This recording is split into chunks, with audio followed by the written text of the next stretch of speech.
Dear fellow Toastmasters, dear guests, dear Dnipro healers, fellow Toastmasters, friends of our club, dear guests, newcomers, and everyone who is online and who is here in Kyiv offline. Let us begin our contest. Let us start. Natalie, this is a really festive event that we have annually, the International Speech Contest and the Evaluation Contest. Those both contests are going to take place today. And our teams, the team who prepared it, they have been preparing really thoroughly.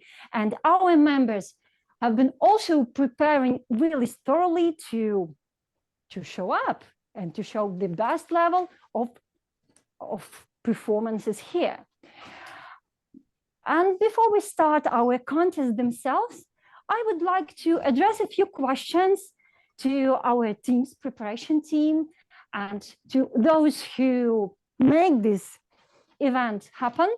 And first of all, I would like to remind you about people who are going to decide, actually, to figure out who are the winners today. Our judges, most of them are just secret, except for one, except for the chief judge. Our chief judge for today is Lyudmila Lutsenko. Luda, please stand up, show up. Thank you very much for being here with us as the chief judge. And please tell us whether or not all the judges present, briefed, and eligible. All judges present, briefed, eligible, and not corrupted. And not corrupted. Thank you very much. That is really, really important here for Toastmasters and for Ukraine. Thank you very much. Round of applause. And thanks to all the judges as well. Also, we have here 3 timers. That is really important. That is important because in case of overtime, unfortunately, participants might be disqualified. They will be disqualified. So not to be disqualified, please pay attention. Be careful to judges, to timers' signs. So our offline timers are Michael Murphy. He has beautiful cards. So if you come to this part of the audience, of the scene, please have a look at Michael's signs. He's really visible. And another very visible timer is Laura. She's sitting over here. So if you are in this part of the audience, if you address this part of the audience, please pay attention to Laura. Guys, if you are online, you also have another timer. It's Sergei Radchenko from the Best Odessa Speakers Club. Thanks to everyone from the Best Odessa Speakers Club for devoting their meeting and joining to us tonight. So, Sergei Radchenko, please show yourself, and you might pin yourself. Maybe Zoom Master might pin Sergei Radchenko to be visible. So, Sergei will be showing you the cards. And for the Cluskey, as soon as the 7 minutes of speech are over, Sergei says red, red, unmutes himself and says red, red. At the same time, the same is for the evaluation contest. As soon as it is 3 minutes, Sergei unmutes himself, says red, red, and mutes himself. Thank you very much. Also, we have our counters here who decide who are the winners actually without corruption. And of course, our devoted sergeant at arms. So thank you very much, Natalia Gureva and Oleksandr. Please. And now let us start. And let's begin with the International Speech Contest. As a chairperson, I have to remind you the rules. And the rules are as follows. First of all, this has to be the speech that is prepared, that is original. The topic is chosen by the contestants, by each contestant. And it is really essential that the speech has no more than the quarter, no more than 25% of the borrowed content. If it is more, unfortunately, the speaker might be disqualified, but I know that most of our speakers are fair and really not corrupted, I might say. And I think that it's going to be okay. Please pay attention to timing. Pay attention to timers, because if you speak for more than 7 minutes, 30 seconds, you might be disqualified. And if you speak for less than 4 minutes, 30 seconds, you also might be disqualified. So please pay attention. Timers will raise their green cards at the 5 minutes, when 5 minutes passed, yellow cards when 6 minutes passed, and red cards when 7 minutes passed, and when Sergey says red online. So please pay attention to the fact that as soon as timers show the display the red cards, they will be displaying those red cards till the end of your speech without showing up that it is 7:30 or 3:30. So 7:30 minutes come. So please, as soon as you see the red card, please think on how to conclude the speech. Having said all of that, I'm happy to remind you the order of our speakers. The order of our speakers is as follows. It is really important also for the judges. So please remember it. The first speaker is Yura Boychuk. The second one is Oleksandr Myronchuk, who is online. The third one, Cluskey, he's also online. The fourth one, Tymur Berezhnyi. And the fifth one, Kevin Beggs, who is also online. So please put those names in your ballot. Yes, that's the order. Is it mistaken? Deck and Kevin are switched. Deck is 5 and Kevin is 3. Sorry. I will look. Okay, so it's mistake in my agenda. So I will remind you again. Yura Boychuk is the first one. Oleksandr Myronchuk, who is online, is the second one. Kevin Beggs is the third one. So contestant number 3 is Kevin Beggs. Contestant number 4, Tymur Berezhnyi. Contestant number 5 is Cluskey. Sorry, it was a mistake, unfortunately. Thank you very much. So, I would like to remind to our timers and to our judges that after each speech, you will have a minute for completing your scores in the ballots. So please, timer, keep the track of that minute and show us red cards. And after the last speaker performs, the judges will have 2 minutes for completing their ballots and then pass their results to the chief judge. Having said all of that, I'm happy to invite here our first contestant. And our first contestant is our president. Our first contestant is Yura Boychuk with the speech, "A Miracle in My Office Life." A miracle in my office life, Yura Boychuk. Shall we give me a microphone? I will Yes. Okay, just please do not start the time until I put it.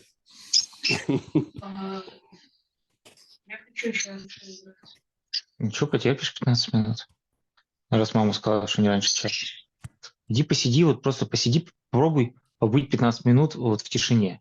Посмотри, чтобы ты был в состоянии быть без Ladies and gentlemen, напряжений. do you have dreams? Вот Do иди, you вот dream? будь 15 минут. Отдохни без ничего, я тебе это отдам. Хорошо? I do as well, despite of my very old age.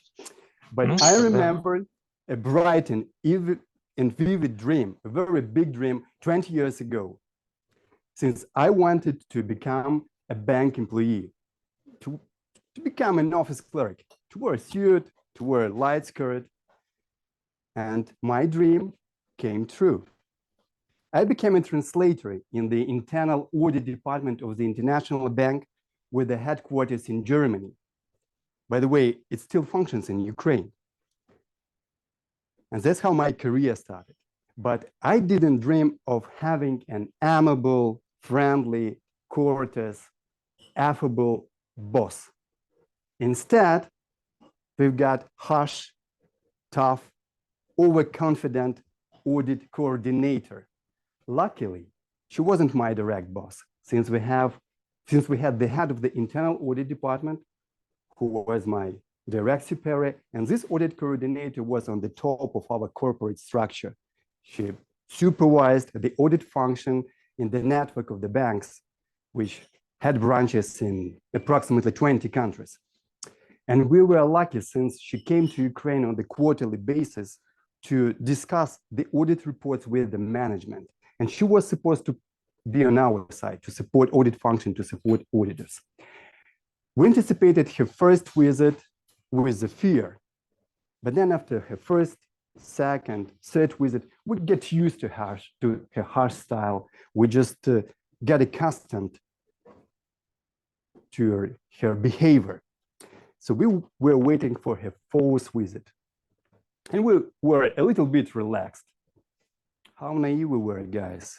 How stupid we were. So she came and started working, started discussing our audit reports with the management. We also were present with, we also were in these discussions. And she didn't miss an opportunity to criticize us. She just told, your audit reports are complete nonsense. She underlined that the recommendations we provided in the reports, they had nothing to do with the banking. She emphasized that our English was poor, really poor. And after such a discussion, of course, we came back to our room absolutely depressed, frustrated, devastated, demolished. We came back, it was a dead silence. Nobody talked to each other. She also was with us, and she didn't have a separate room. And since she understood that she was the reason for that situation, she grabbed her cup and went to the kitchen, to our dining room. I knew that it would take her approximately 5 minutes to make tea and then come back. And what was then is still a puzzle for me. Since when she left, I came to the center of the room and started imitating her. Like, Dennis, your audit report is complete nonsense. Laura, the recommendations that you gave in the audit report, they have nothing to do with the banking. Michael, your English is terrible. In 3 months, I will check. If you don't learn it by heart, I will kick you out. And when I was in emotion, guys, she suddenly came back. And I became motionless. I became like, I flashed. I wished I wasn't there. I wish I vanished, disappeared. I would evaporate. I fled, taking my cup. I fled to the dining room to make tea. And when I was making it with my trembling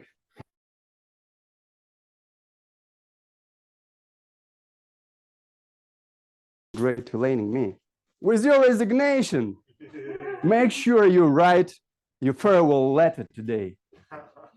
Get out of here, man. So I fled outdoors to inhale and exhale. I even took a cigarette to calm down, but it didn't help. Terrible thoughts were in my mind, since I saw that the very next hour I would be fired. I would be kicked out of the bank, and this deed would be the last nail in the coffin of my promising banking career. It took me approximately an hour to calm down. I came back to the room, sat down, and pretended that I was working. However, it wasn't the case. Nobody talked to me that day. no my boss, no my direct boss, no the audit coordinator. What happened next few days is still a miracle. Guess what happened next? What happens the following day? I like you guys. You're quite close. So I hope, or I didn't hope, I mean, I had an idea that I would be reprimanded at least rebuked because of this date. But instead, I got really a promotion. I got a pay rise. I even was given a privilege to go on a business trip to Macedonia for 23 days, which wasn't the case before. And I even got my study leaves paid. So miracles do happen. And I cannot still explain this. Chair lady, my time is over.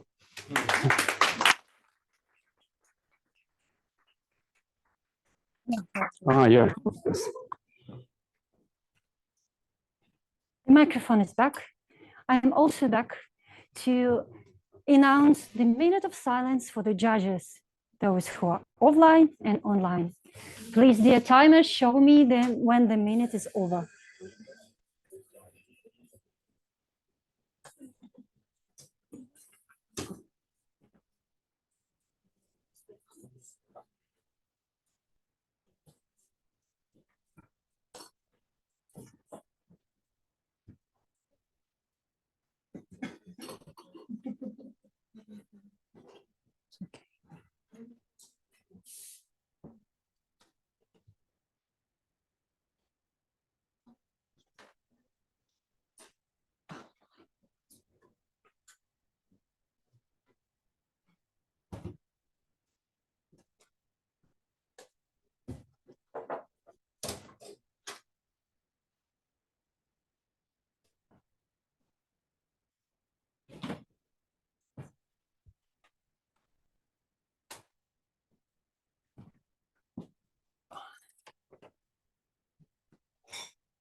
Thank you very much, dear timers.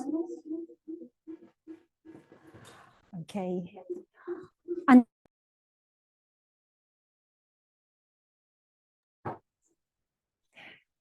our next participant is going to be online.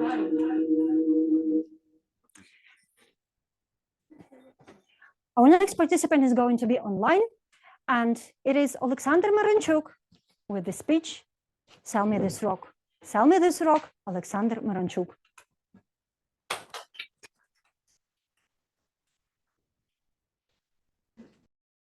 What is something that never be solved? This weird question came to me while I was reviewing various techniques of persuasive. I am currently on journey through a pathway that called persuasive influence, which is why I was interested in this question. Indeed, one of the most compelling types of speeches comes from salesmen, whose job, after all, is to persuade you to make a purchase. This question, which I pose at the outset, is brought to mind when I recall the iconic scene from the movie The Wolf of Wall Street. In this scene, Leonardo DiCaprio challenges a room full of salesmen with a simple task. Sell me this pen. This particular task, said by the film's author, serves as a litmus test for salesmen. It is designed to distinguish a sales guru who is born to be in this business from the rest. The author aims to employ these patent techniques to persuade, identifying the client's pain, in other words, needs. But what if such a need doesn't exist? Can the power of persuasion sell something that's already free? Let me tell you a story about a genius who created a unique idea and creative solution to accomplish the impossible. It started like this. Two men were sitting in a bar, discussing the merits having a pet. They pondered over the joy of having a furry friend who always thrilled to see you. But they also considered the dilemma. Every animal requires care, and even low-maintenance pets like cats need exercise, food, and companionship. Then one of them had a brilliant idea. What if we make a rock a pet? Indeed, it's merely a rock, an ordinary rock. It demands no attention, yet we will cherish it as our beloved pet. It will be our pet rock. Imagine walking into a store and seeing a charming box with ventilation holes. Remember, this rock is alive. It needs a breath too. This box is lined with a straw, ensuring the comfort of its inhabitant while potential buyers deliberate their choice. And our hero here is a rock. Each rock has its unique shapes, character, and features. It's challenging to immediately decide which rock will become your ideal companion. There are many, and each is unique. But you might ask, how do I pet my pet? First, we need to name your pet. What's the pet without a name? Let's call it Mike. After you name it, next, interact with him as you would typically do with a pet. For instance, let's make Mike smart by teaching him commands. Here's a brief guide for you. The sit command is a breeze. Just place Mike on a flat surface and say, "Sit, Mike. Here's and point this." Next, stay. This might take some time, but with patience, Mike can master it. Just walk away, and you'll find him right where you left him. Every time. Roll over is a bit tricky command. You might need a slight incline and nudge to let him out. Finally, lay down. Mike's an expert in this. No matter the time or place, he can play that like no other. Remember, practice makes perfect. Happy training. Perhaps you're already thinking skeptically. The story is intriguing, but certainly not realistic. Who in their right mind would buy an ordinary rock? But your skepticism isn't shared by Gary Doll, who indeed sold millions of ordinary rocks, transforming them into humorous novelty gifts. So, sell me this rock. Back to you.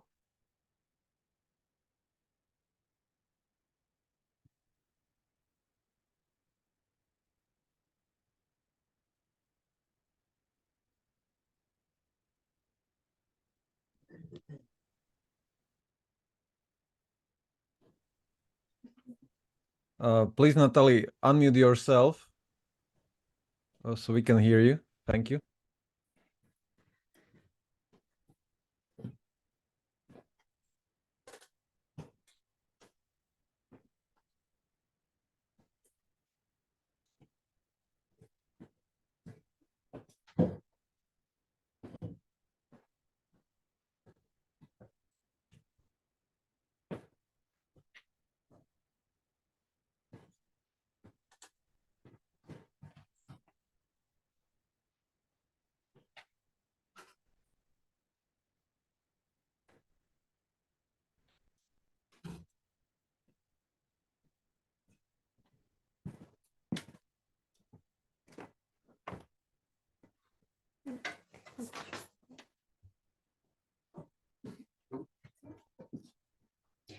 Thank you very much, dear timers.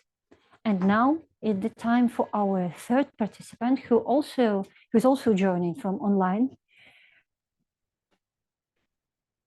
Please meet here. Kevin Beggs. I didn't think I could. I didn't think I could. Kevin Beggs. Contest chair, judges, fellow Toastmasters. Back when I was a teenager, I was absolutely amazed by stand-up comedy. But in those days, it wasn't really called stand-up comedy, as I can recall. People just told jokes. They got on stage and told jokes. I remember a famous comedian, Bob Monkhouse, made a joke. He was a great comedian, and he said, "You laughed when I said I wanted to be a comedian. Well, you're not laughing now," which is quite a strange, complex joke when you think through it.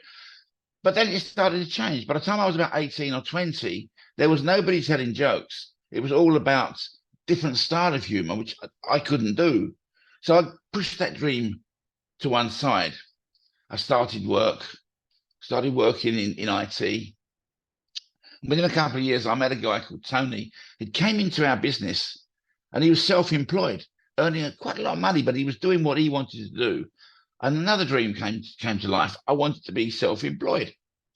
So I changed jobs and I got a job in another IT company, but a bigger company. But I also realized I didn't think I could do stand-up comedy anymore, so that had gone. I now wanted to be self-employed. But in 1990, so I'm that old, I can remember the 70s and the 90s, all sorts of things, and the economy burst. It went terrible. We went into a recession. I had a son by then, and I didn't think I could really go into self-employment. It's too risky, too risky. You always find reasons for not doing the dreams, the things you want to do. I didn't think I could now do it. It's too risky. I had a child to support, and the economy was bad. I was working for a big bank. I wasn't going to lose my job, and so on and so forth. But later in the 90s, it took a long time to happen. The economy came back, but my bank had merged and we were facing redundancy. We were going to lose our jobs.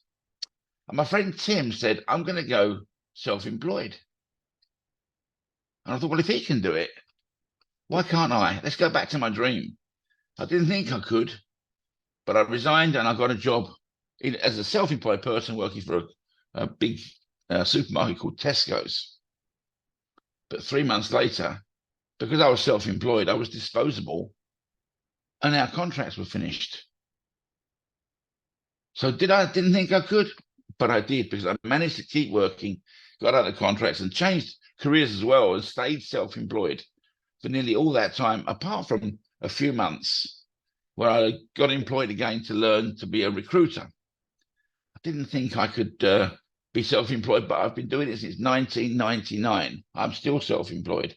So I didn't think I could, but I did, because Tim pushed me in the direction. I saw what he was doing and I thought, yes, I'll try as well. Now, when I got this job, before I started working for myself in recruitment, I was told to read a number of books as training, sales books, in fact. And one of the sales books said, join Toastmasters. So I did. I joined Toastmasters. That's why I'm here, essentially, because I changed careers. And for 9 months, I was employed again by someone else. A few years into Toastmasters, Bob and Pete, two people that are really both mentors of mine, it turned out they got on a comedy course. And they were going to start a comedy workshop for anybody within Toastmasters who wanted to go along and practice. And so I bought some more books on comedy, and I went to this workshop with Bob and Pete. I didn't think I could do comedy, but it gave me a chance. I started practicing with fellow people from Toastmasters, tried out some observational humor, tried out some jokes. We put a few jokes in still. And then I got a show. It was basically all Toastmasters in south of London, just getting together. So they got there every so often and give them a chance. And I went there to do it. And it was terrible. Oh, it was terrible.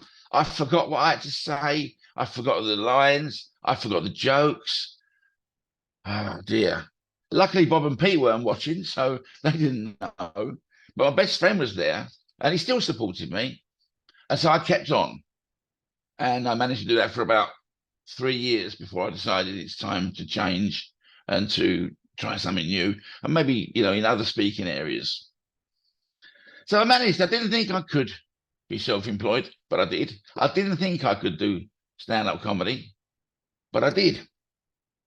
But during the time that I was in Toastmasters, I met a lady called Rose Marie, an American lady living in Great Britain. And she was doing a hospital radio show on a Sunday. So she'd play songs, she'd interview people, talk to people, proper studio, and it went out online as well. So I'd listened to a few of her shows. And despite being American, she was really rather good. That's a little bit of a dig between British and Americans, but she was. And I went on her show one day to be part of it for one session, an interview, talk about music, and I really enjoyed it. So I went back home and I looked around where I was living at the time, north of London, and there was no hospital radio. There was nothing, no other radio stations. I couldn't fulfill that dream. I didn't think I could do a radio show, but I really had the urge now, having seen Rosemary do it and being there with her. Unfortunately, I had to move, and I decided to move to the northeast of England, and I saw a hospital radio, so I applied for it, and they turned me down. I didn't think I could do it, but I searched around, because now we've got the internet. There was actually a community radio station in this area, and I applied to them, and I'm now doing radio presenting. I've got a show on a Thursday, 9 to 11 in UK time, where I play soul oldies and classic songs, like, old songs like Deck plays. So I didn't think I could be a comedian. I didn't think I could do self-employed. I didn't think I could be a radio presenter, but I did, because I saw other people doing it. I was inspired. So who can inspire you to achieve your dreams that you don't think you could do? There must be somebody doing what you want to do right now that you could actually do. Red. So if you don't think you can do it, look around. Who can inspire you? You can do it the same way I did. So contest chair.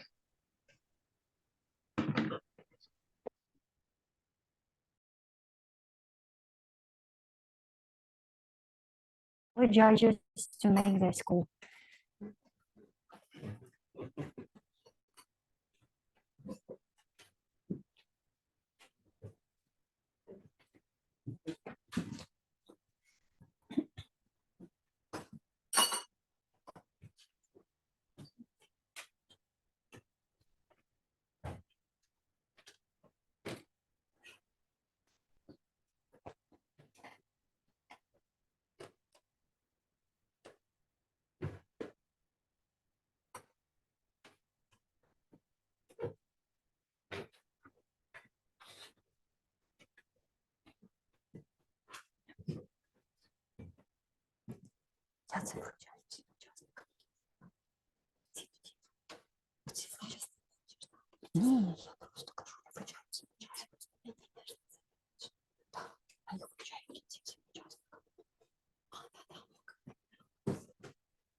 Thank you very much, dear timers. Thank you, judges.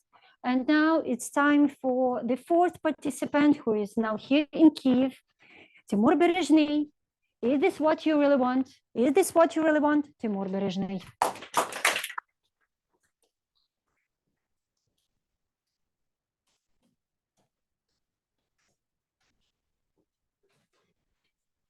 When important adult people get too tired of their life, their glances turn to children. Their children who should do this, achieve that, and realize all or at least part of the ambitions these important adults once had. The grown-ups teach the little ones how they would achieve things if they could achieve them. It is called passing on experience. And since then, children's lives becomes interesting. Children's dreams rarely come true. When I was 13, I had a blue dream. The Lego airport kit. Who has liked Lego when they were little kids? Yeah. That kit, which I wanted, costed $200. And I also had a very rich father who could buy it to me very easily. But the father said, son, you don't really want this toy. And went to a restaurant where he spent this money in one evening. Children not only want toys, they also sometimes want to become someone, as it happened to a man I know. Imagine you want to become a yard cleaner, and instead you become an academic. You want to wake up earlier than everyone else, breathe in the cool freshness of dawn, sweep the autumn leaves with a rustling broom, water the asphalt from a hose, pick up interesting things left by passers-by the day before, greet the residents going to work. Everyone knows you, everyone smiles, and no boss scares you. There are plenty of them, and there are not enough yard cleaners. They will not demote you, nowhere to, and they will not fire you because they'll have to sweep the streets themselves. Instead, you drag yourself with a violin to the music school, with a huge folder to the art school, with a bag of textbooks to the English class. You get scolded at parent meetings. You march information in summer camp. You have sessions with tutors, shake before final exams, suffer from nerves before competitions, sessions, coursework, diploma, placement. Your mom faints, your dad calls his friends, you get married, take a loan, get an apartment, buy furniture, defend your thesis. Your children grow up and you only want them to be happy. Then it goes very fast. The boss needs articles, the wife needs a fur coat and a car, the children need pants and bicycle, then they need money and freedom, then they need higher education, then they need spouses, and you need an ambulance. Children scatter across cities, get married, stand on their feet, stop calling you. Luckily, they still call you on holidays. You become a grandfather, retire, and finally can do whatever your soul desires. And when you finally can do whatever your soul desires, you go to the housing office and easily get a job of a yard cleaner. And now this already aged man gets up earlier than everyone else, breathes in the cool freshness of dawn, sweeps the autumn leaves with a rustling broom, and all the residents know him and smile to him as they go to work. And he likes what he is doing. He is watering the asphalt from a hose, thinking, is the world really structured in such a way that you should do a lifelong circle to come to what you initially wanted to do? What do you want to do? Who do I want to become when I grow up? I'll soon turn 40, but I'm only getting close to answering this question. In my life, I've been, let's count, an English teacher, a businessman, a theater and movie actor, a voice and public speaking coach. And now I want to become an opera singer. Dear audience, question to you. Who has at least once changed your profession in your life? Raise your hand. Thank you. And who has done it not because of money, but because you really liked this new profession? You really would like to do this in your life. So many people. And I'm really in a difficult situation. I really like my current profession, teaching. But I would like to feel a large opera theater with my strong and beautiful voice, singing Germon, Onegin, Valentine, or Figaro. And I really hope I will be able to do it part-time in Ukraine or in Europe, wherever, dedicating part of the time to what I'm doing now, teaching. Unfortunately, I still don't have a success story in this sphere because my singing is still far from perfect and I still have to go a long way to realize this plan. But every day I make a small step towards this and I'll do it as long as it takes. There are a lot of success stories. We have seen so many hands in this room of people who successfully changed their profession to a beloved one. However, it's not always easy. Very often people become disillusioned with a new profession because when they get too much involved in it. Even more often, they have to make a hard decision in favor of earning money for their family instead of doing what their soul desires, but what doesn't pay that much. However, The question which each person has to answer for themselves, I believe, is this what I really want? And if not, what is it that I want? And how can I get it in the best possible way?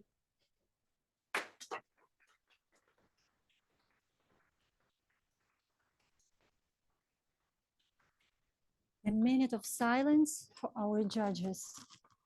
And please, dear online timers, Sergei Radchenko, remember during the next speech, if the speaker turns 7 minutes, unmute yourself, say red and mute yourself instantly.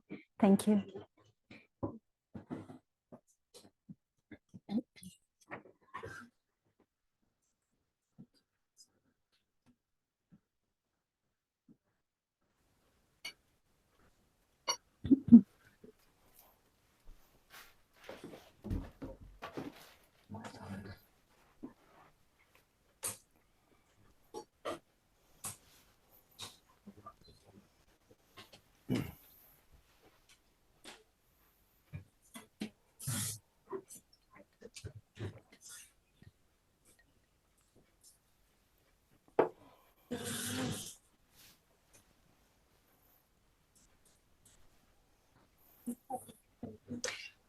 The minute of silence is over, and I'm ready to announce the fifth participant, Dek Cluskey, a different sort of mentor.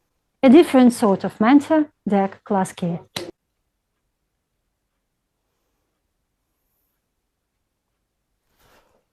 What is your vision of a great mentor? A wise person?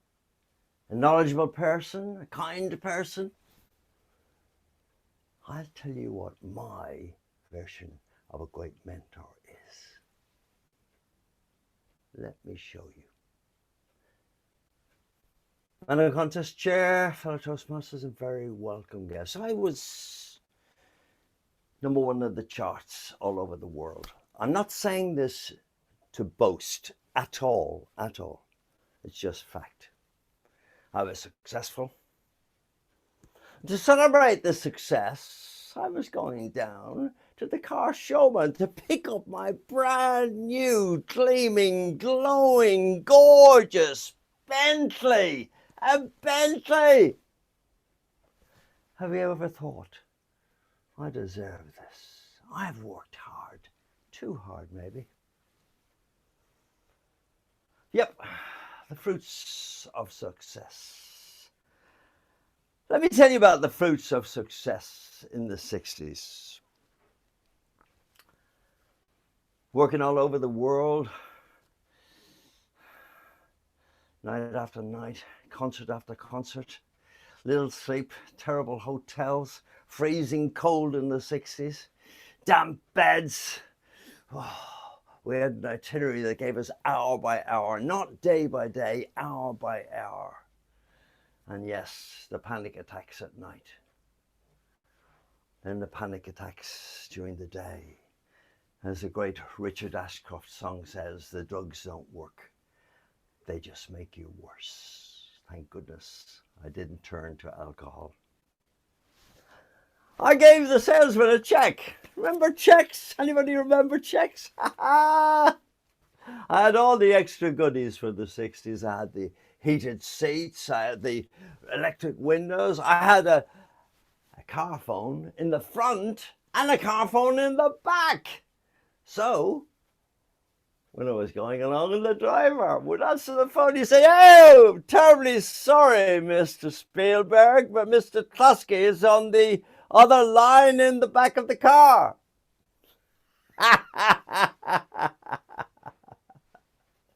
So here it was, a balmy, beautiful, blissful day. Driving along slowly so I wouldn't hit any children that darted out from between the cars, and suddenly BAM! BAM! Boom! Boom! What? Oh, somebody's hit the back of the car with a brick. So I backed up, screeched to a halt, opened the door, ran. I saw some kids. I got the kid of the day. What do you think you're doing? You just threw a brick and hit my brand new Bentley. Do you realize what this is going to cost to have repaired? Why did you do it? Why? The young boy was apologetic. He was in tears. Please, mister, please, I'm sorry. I didn't know what else to do. I threw the brick because no one else would stop. Yep. The snotty nose, the tears running down, dripping off his chin, pointed to a spot between two parked cars. It's my brother. He's never been too well. My mother said he was just slow. 3 boys jumped out at us, started shouting and threw a brick at him. I can't lift him up. Ripped shirt, ripped jeans, ripped head. Would you please help me to take him to the hospital? He's hurt and he's too heavy for me. Emergency services in those days. If you went with a brick thrown at your head, they would just laugh. He was a big lad. He was a heavy lad. And now he was an injured lad. I was moved beyond words. I didn't know what to do. I tried pushing and heaving. Eventually got him into the back of the Bentley, white Connolly leather seats. I took out my brand new white silk handkerchief and dabbed away the blood. I didn't even think that this was my brand new white silk handkerchief for my picking up my brand new Bentley day. Hospitals in those days, the A&E, they were very good. He was a lucky boy. Just a slight concussion, 22 stitches. Thank you, and may God bless you. I said, oh, don't worry, he or she already has given me the best mentor I've ever had, a different sort of mentor. It was a long walk back to the Bentley. Dent was still there. I never got it fixed, you know. Still there when I sold the car. I never washed the handkerchief either. Always carry it with me to remind me. I know. I know. It reminds me that my mentor whispered in my soul, spoke to my heart, and cuddled my mind. Sometimes when I don't have time, she has to throw another brick at me. And by the way, it's our choice whether to listen or not. Yes, I found a different sort of mentor. And he gave me a message, and I give the message to you. Don't go through life so fast that someone has to throw a brick at you to get your attention. A different sort of mentor.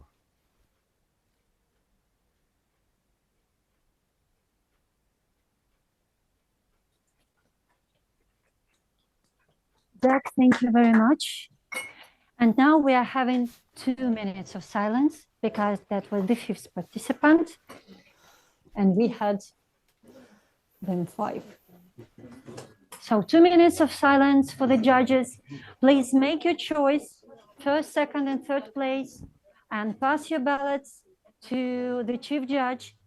Dear judges, if you are online, please email or send your ballot picture or just 1st, 2nd, and 3rd places to Lyudmila Zutsenko in Telegram or via online, via email.